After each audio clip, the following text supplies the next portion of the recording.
My rich grandpa left me his hotel when he passed away, but my mom's boyfriend, Lucas, sneered and said, "A kid like you can't run this, it's mine now." He put his feet on the CEO's desk and walked out. I didn't argue, I just left.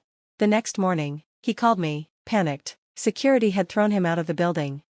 My grandfather's gift. My grandpa was a tough man who built his business from nothing. He started with a small motel and turned it into a luxury hotel chain. When he died, it wasn't a surprise, he had been sick for years. But what shocked everyone, he left everything to me, not my mom, not Lucas, just me. I was 24, fresh out of college, and had no idea what I wanted to do with my life. I never expected to own a hotel, but my grandpa must have believed in me. Lucas was furious when he heard the will. His face turned red. "This is a joke," he shouted. "A kid like him can't run a hotel, this is mine now." But it wasn't. Lucas had never worked a real job, he just used my mom's money for bad investments. He had no right to the hotel, and he knew it. That didn't stop him from trying to take over. Learning the business. The first thing I did was meet the staff. I didn't act like I knew everything, I listened. I asked the managers, cleaners, and front desk workers what was working and what needed fixing, and to my surprise, they liked me. Looking back, I realized my grandpa had been preparing me for this job my whole life. When I stayed at the hotel during the summer, he taught me how to read business reports, handle guest complaints, and even make a hotel bed in under 5 minutes. Meanwhile, Lucas wandered around acting like the boss. He ordered the staff around, took free meals, and treated the hotel like it was his. I ignored him at first, that was a mistake.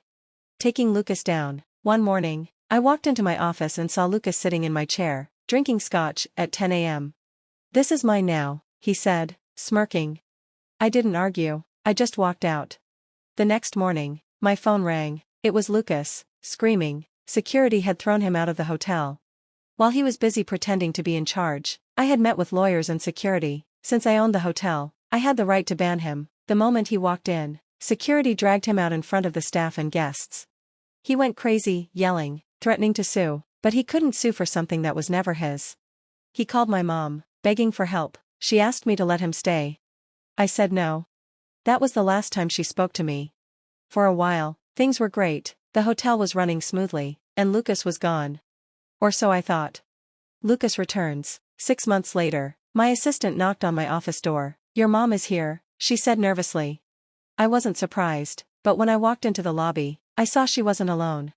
Lucas was with her, looking smug. My stomach tightened. "What is he doing here?" I asked. My mom smiled sweetly. "We need to talk, in private." I should have told them to leave, but I was curious, so I led them to a meeting room. Lucas sat down like he owned the place. My mom crossed her legs, looking elegant as ever. "We've been thinking," she said. "We?" I asked. Lucas grinned. "You've had your fun playing hotel manager, but let's be real, you don't know what you're doing. This place needs real leadership." I stayed calm. "And you think that's you?" He smirked. "No, it's your mom." I almost laughed. "You have no experience in hotels," I said. "That's why Lucas will help me," she replied. They had planned this. "Why now?" I asked. Lucas shrugged. "Just being nice, kid, sign the hotel over to your mom, take a big paycheck, and enjoy life." I folded my arms. "And if I say no?" My mom's smile disappeared. "Then we'll see you in court." The lawsuit. A week later, I got served with legal papers. They were suing me, claiming my grandpa was too old to make decisions and that my mom should have inherited everything. They also accused me of tricking him into leaving me the hotel. It was ridiculous. But even a bad lawsuit costs money, and they knew it. While I fought in court, Lucas and my mom spread lies about me. They told the news I had stolen the hotel from my grieving mother. They told investors I was running the business into the ground. Some people believed them. Investors backed out, staff got nervous, my business was in trouble. A traitor in the hotel. One night, my security head, Jason, came to my office. "You need to see this," he said, handing me a USB drive. "What is it?" He hesitated. "We found it on a cleaning staff member. He was paid to plant it on your computer." My stomach dropped. I plugged it in and opened the files. It was an email exchange between Lucas and one of my top managers. Lucas had a spy inside my team. And worse, the emails proved they were trying to set me up. One message read, "Get him to sign anything, we'll twist it later." Another said, "Make sure he looks guilty." A missing document, maybe? Something big enough to scare the board. I clenched my fists. They weren't just trying to win in court, they were trying to get me fired. I looked at Jason. Who else knows about this? Just me, he said. What do you want to do? I closed my laptop. We set a trap. The trap. For 2 weeks, I faked being in trouble. I held fake meetings with my lawyer, left important folders on my desk, and made phone calls that sounded suspicious. And just as I hoped, the traitor fell for it. One night, security caught my manager sneaking into my office, trying to steal documents. We had everything on camera. The next morning, I fired him in front of the whole staff. And as for Lucas and my mother? They had no idea what was coming next. I called an emergency meeting with the staff and told them everything. Someone is trying to take this hotel away, I said firmly, but we won't let them. The staff was furious. Lucas had lost his insider, and things were turning in my favor, but the fight wasn't over. The next day, I got a court notice. Lucas and my mother had taken things further. They had new evidence, something I didn't see coming. The next blow, just when I thought I was winning, my lawyer called me in. You need to see this, he said, sliding a thick folder across the table. I opened it. Inside were financial records, but not mine. They were from my grandfather's private accounts, ones I never knew existed. Right in the middle of the documents was a huge withdrawal, $500,000, just weeks before he died. The money had gone to Lucas. My stomach dropped. Where did this come from? I asked sharply. My lawyer sighed. Your mother's team submitted it. They're claiming this proves your grandfather was under Lucas's influence, not yours. I leaned back, stunned. They weren't saying I tricked my grandfather anymore. Now they were saying Lucas did, and that I helped him cover it up. The courtroom battle. A week later, I walked into court, ready to fight. Lucas and my mother sat across from me. He wore a cheap suit, and she dressed as if she were mourning, black lace veil and all. Their lawyer stood up. We believe the late Mr. Carter was pressured into financial decisions before his death, he said. The judge raised an eyebrow. What proof do you have? Their lawyer held up the bank records. These withdrawals, he said, all went into Lucas Foster's account. People whispered around the courtroom. My lawyer stayed calm, and yet, Lucas wasn't named in the will. Their lawyer smirked. That's where it gets interesting. He pulled out another document, a letter. I froze when I saw the signature. It was my grandfather's. The letter, dated 2 months before his death, said he was thinking about changing his will to leave Lucas in charge. My stomach twisted. Had my grandfather actually thought about giving Lucas the hotel? Or was this letter fake?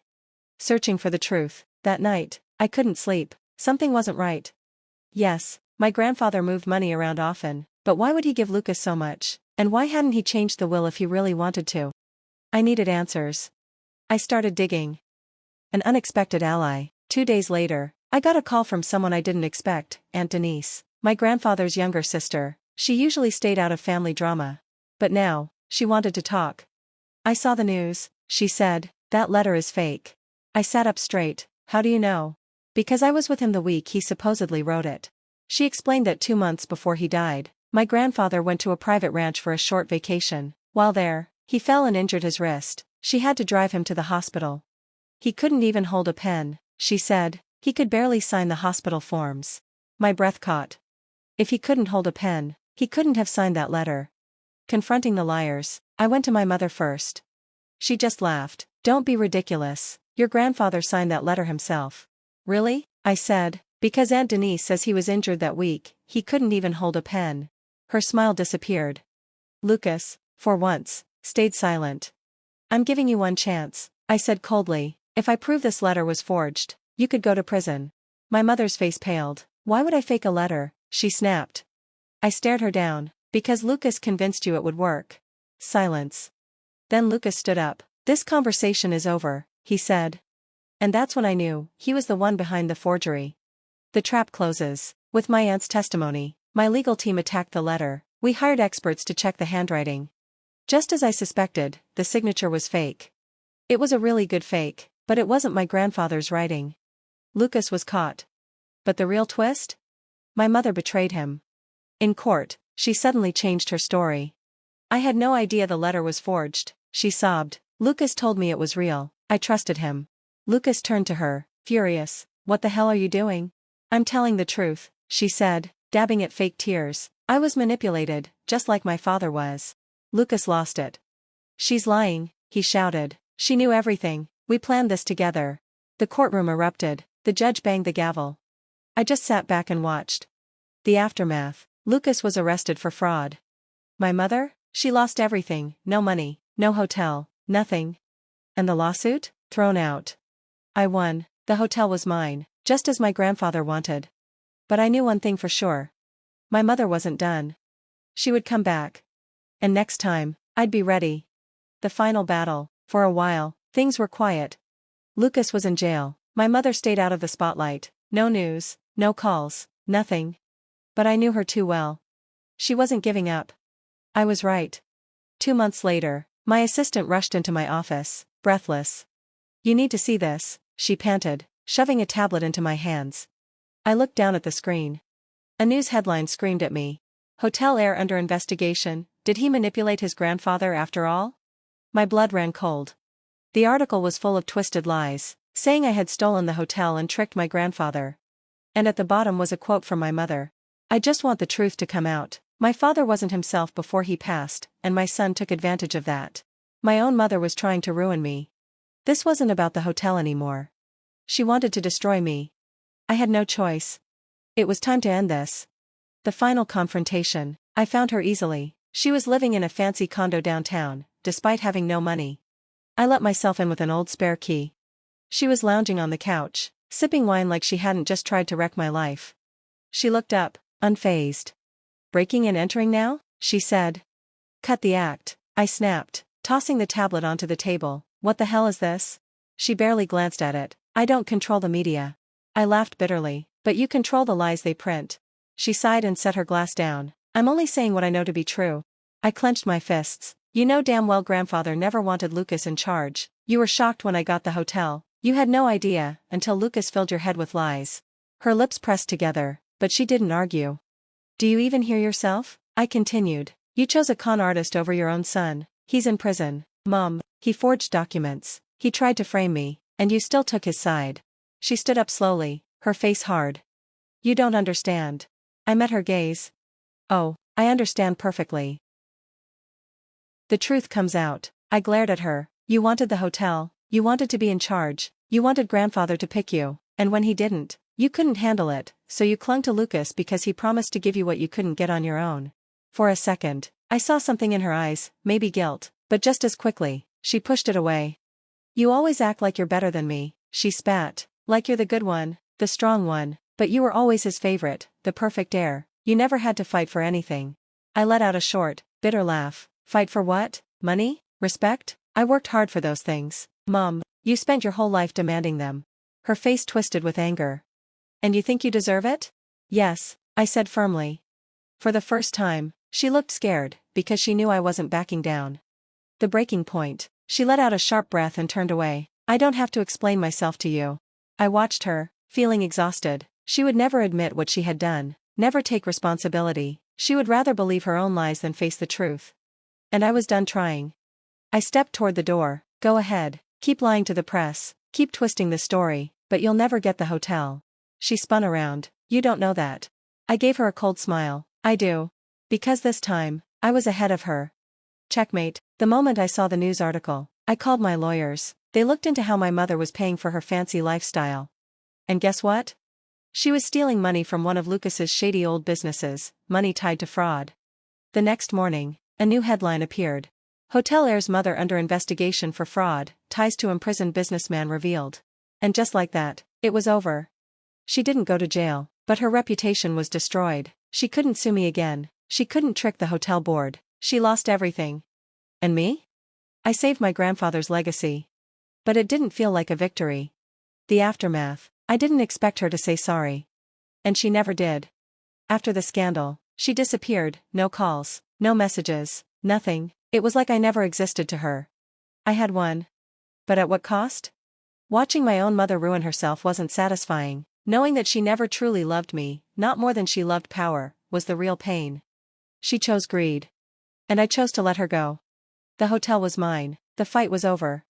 But deep down, a part of me wished things had been different. A part of me wished she had chosen me. And that was the real tragedy. The end.